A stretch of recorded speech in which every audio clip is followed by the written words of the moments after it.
Surah Ibrahim. Surah Ibrahim consists of 52 verses including the group of Makkiyah surahs because it was revealed in Mecca before the Hijrah.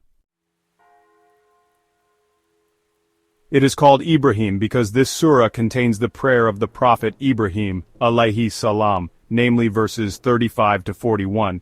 The contents of this prayer include a request that his descendants establish prayers, be kept away from worshipping idols, and that Mecca and the surrounding areas become safe and prosperous areas. This prayer of the Prophet Ibrahim Alaihi Salam has been permitted by Allah Subhanahu Wa Ta'ala, as its security has been proven from the past until now.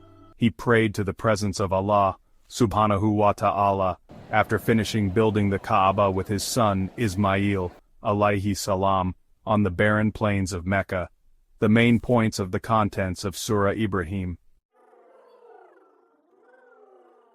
The task of the messenger is only as a conveyor of truth.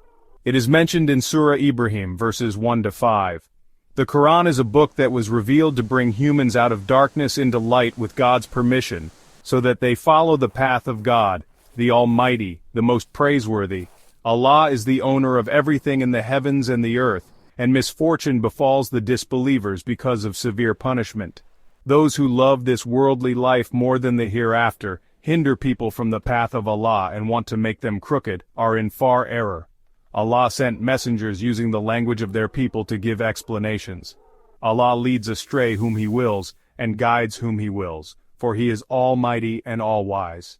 Allah has sent Moses with signs of His power to bring His people out of darkness into light, and to remind them of the days of Allah, as a sign for those who are patient and grateful. Grateful for Allah's blessings. It is mentioned in Surah Ibrahim verses 6 to 8. Allah reminded Musa's people of His blessings when saving them from Pharaoh's followers who tortured them with cruelty. Musa reminded them that great trials came from their God. God warns that by being grateful, His blessings will increase, but if you deny His blessings, His punishment will be very harsh. Musa emphasized that even though everyone on earth disbelieves in Allah's blessings, Allah is still the most rich and the most praiseworthy. Lessons from the stories of the prophets Noah, Ad, and Thamud. It is mentioned in Surah Ibrahim verses 9 to 12. Allah reminds us of previous peoples such as Nuh, Ad, and Thamud, who had been sent by apostles with clear proofs, but they strongly rejected them and remained in doubt. The apostles called on them to believe in Allah as the creator of the heavens and the earth, to obtain forgiveness and postpone the torment. However, they refused on the grounds that the apostles were ordinary people and wanted to continue worshipping the traditions of their ancestors. The apostles explained that they were only humans who were given gifts by Allah and could not bring evidence except with His permission, so that believers should put their trust in Allah and surrender to Him. The prophets and apostles were expelled from their land. It is mentioned in Surah Ibrahim verses 13 to 14. Allah revealed that the disbelievers threatened to expel their messengers from their land, or force them to return to their religion. However, the apostles were given a revelation that Allah would destroy these unjust people and replace them with people who feared His greatness and His threats, who would be placed in these lands after them.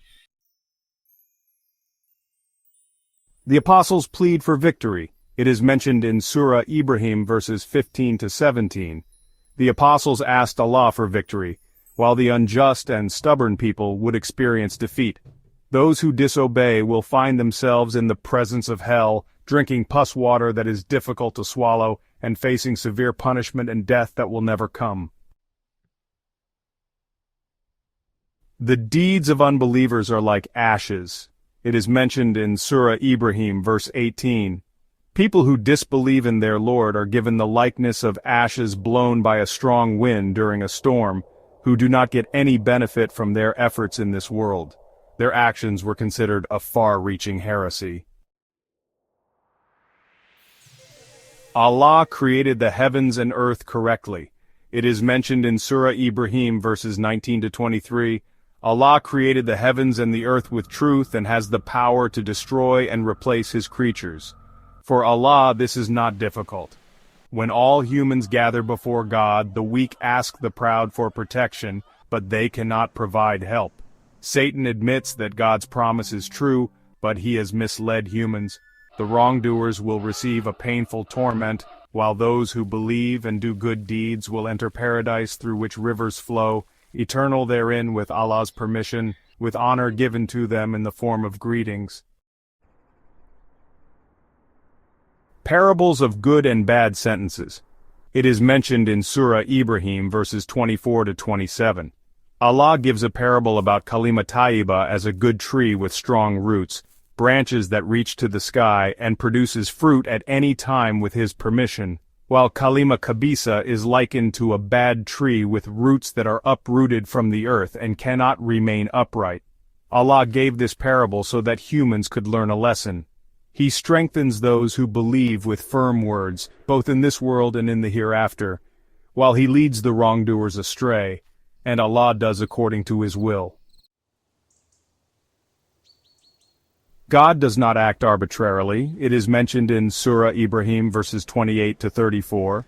Allah reminds us of those who exchange His blessings for disbelief, dropping their people into the valley of destruction, and entering hell as a bad abode. They create rivals for Allah to lead people astray from His path, but their place of return is hell. Allah commands faithful servants to perform prayers and give alms before the day comes when there will be no more buying and selling and friendship. Allah created the sky, earth, rainwater, fruit, ships, rivers, sun, moon, night and day as His abundant blessings, but humans are often unjust and ungrateful towards Him. Prophet Ibrahim's prayer. It is mentioned in Surah Ibrahim verses 35 to 41. Ibrahim prayed to Allah to make Mecca a safe land, distancing himself and his descendants from idol worship. He asked that those who follow him be among his group, and those who disobey him, Allah is most forgiving and most merciful. Ibrahim also asked that his descendants who were stationed in the barren valley next to Baitullah be able to perform prayers, asked that people's hearts be inclined to them, and be given sustenance from fruits, so that they would be grateful. Ibrahim acknowledged that nothing is hidden from Allah in the earth or heaven, and was grateful for Allah's gift in the form of Ismail and Ishaq.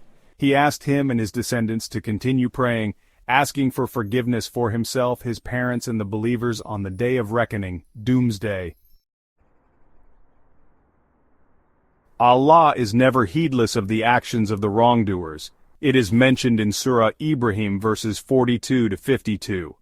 Allah makes it clear that He is not heedless of people's unjust deeds, delaying their punishment until the day their eyes widen and their hearts are empty. On that day the wrongdoers came in a hurry, asking for their punishment to be postponed, but they were reminded that they had sworn not to move from this worldly life to the afterlife. They used to live in the dwellings of unjust people and were given parables about their fate. Even if they try to deceive, their deception will not be able to remove Allah's punishment. Allah will not break His promise to His messengers, and on the day of resurrection, the earth and sky will be replaced. The sinners will be bound with shackles, their clothes will be made of liquid like tar, and their faces will be covered with hellfire as retribution for their actions.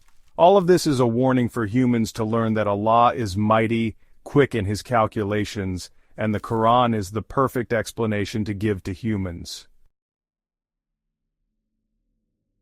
Conclusion of Surah Ibrahim. Surah Abraham provides guidance for humans to know their God and guarantees paradise for the believers. In this chapter, Allah explains that the apostles were sent using the language of their people, so that Allah's commands and prohibitions could be easily understood. Apart from that, Allah also explained the interactions between the apostles and their people. In the context of faith, this chapter emphasizes that the Qur'an is a guide to the path of Allah. Everything belongs to Allah, and human denial does not reduce His perfection. The prophets brought miracles with Allah's permission alone, and Allah's knowledge includes the external and the spiritual. From a legal perspective, this chapter orders praying and giving out part of one's assets, either secretly or openly. The stories in this chapter include the Prophet Musa, Alaihi Salam, and his people, as well as the stories of the ancient apostles. Apart from that, this chapter also explains why the apostles were sent in the language of their own people, gives parables about true versus false actions and words, and emphasizes the wisdom of the events of heaven and earth. Also, this chapter mentions various blessings of Allah to humans and his promises to servants who are grateful to him.